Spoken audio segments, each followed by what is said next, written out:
자, 오늘은 매핑의 서열 정리를 한번 하고 가겠습니다. 지난 시간에는 면 하나하나에 색을 입혔는데요. 그런데 사실 면들이 뭉쳐있는 그룹 자체에 페인트통을 부어버릴 수도 있어요. 과연 면에 칠하는 것과 그룹에 칠하는 것, 무슨 차이가 있을까요? 실험을 위해 큐브를 하나 만들고 그룹으로 묶어주겠습니다.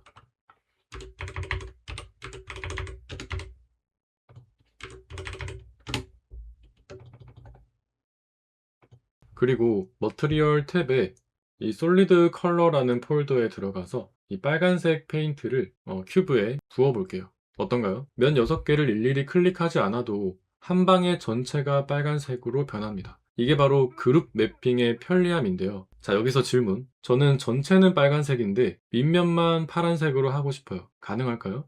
당연히 가능합니다. 우선 그룹 편집 모드로 들어가 주겠습니다. 그리고 머티리얼 탭에서 이 파란색을 활성화한 뒤 윗면만 콕 찍어서 파란색을 칠하고 빠져나와 봅니다. 자, 그러면 몸통은 빨간색인데 윗면만 파란색으로 바뀌었죠. 여기서 오늘의 핵심 법칙이 나옵니다. 안쪽에 있는 녀석이 바깥쪽에 있는 녀석보다 힘이 세다. 자, 무슨 말이냐? 이걸 좀 더 확실하게 보여드리기 위해 3단 합체 실험을 해보겠습니다. 잘 따라오세요. 우선 기존의 정육 면체는 색깔을 초기화 시켜줄게요. 이 머티리얼 탭에 집 모양처럼 생긴 아이콘을 누르면 이 현재 뷰포트 상에서 사용되고 있는 모든 재질들이 표시가 되는데요. 그 중에서 가장 첫 번째 있는 이 사선 무늬 아이콘이 디폴트 재질이에요. 아무 색도 없는 상태인 거죠. 이 디폴트 재질을 활성화하고 우리가 아까 그룹에 빨간색 재질을 입혔으니까 그룹에 한번 클릭, 그리고 그룹 편집 모드 안에 들어가서 이 윗면에도 파란색 재질을 넣었으니까 윗면에도 한번 클릭, 그러면 재질이 초기화가 됩니다. 자, 초기화가 되었으면 본격적으로 실험을 해볼게요. 우선 이 큐브를 5개 정도 복사해 주겠습니다.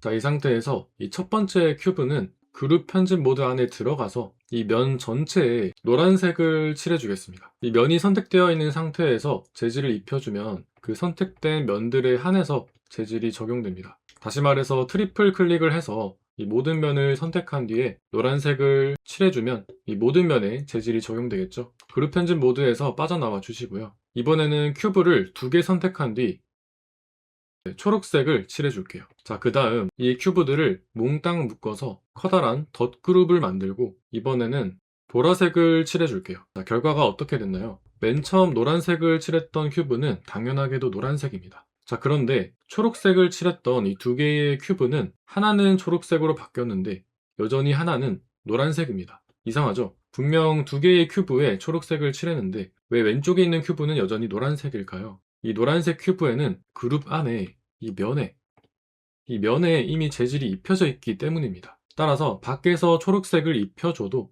안쪽에 이미 적용된 노란색이 계속해서 보이는 거예요.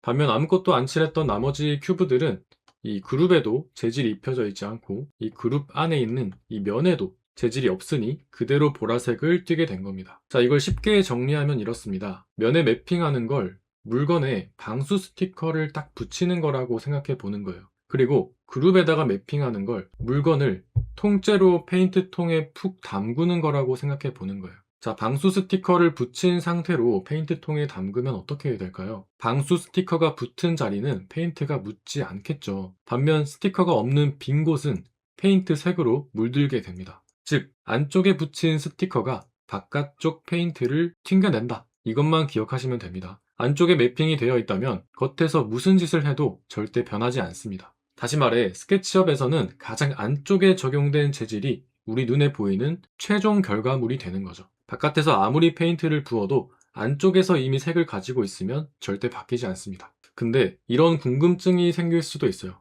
이 색깔이 지금 면에다 칠해진 건지 그룹에다가 칠해진 건지 아니면 덧그룹에 칠해진 건지 헷갈려요.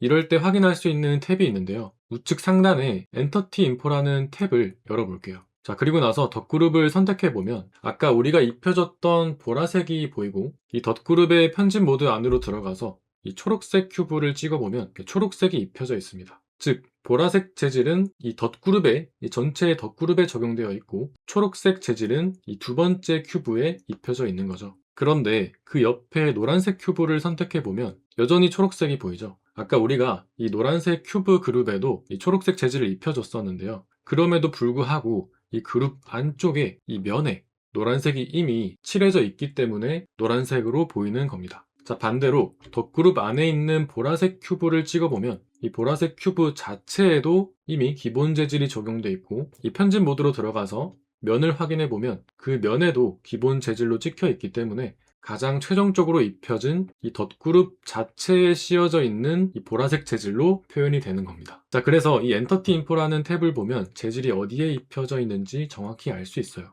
자, 오늘 배운 이 안쪽 우선 법칙, 이 법칙을 기억하면 나중에 공간 전체를 한 번에 칠하면서도 특정 벽체만 따로 표현하고 싶을 때, 그럴 때 사용할 수 있겠죠. 이 법칙을 모르면 왜 색깔이 안 바뀌지 하면서 밤새도록 페인트통을 붓게 될 수도 있습니다. 그리고 방금 잠깐 보여드린 이 엔터티 인포는 단순히 재질만 보는 게 아니라 이 객체의 레이어, 그리고 이 면적, 그리고 숨김 여부까지 표현해주는 통합 관제 센터입니다. 스케치업 고수들은 작업할 때 이 창을 항상 켜두고 하는데요. 다음 시간에는 이 녀석을 제대로 파헤쳐 보겠습니다.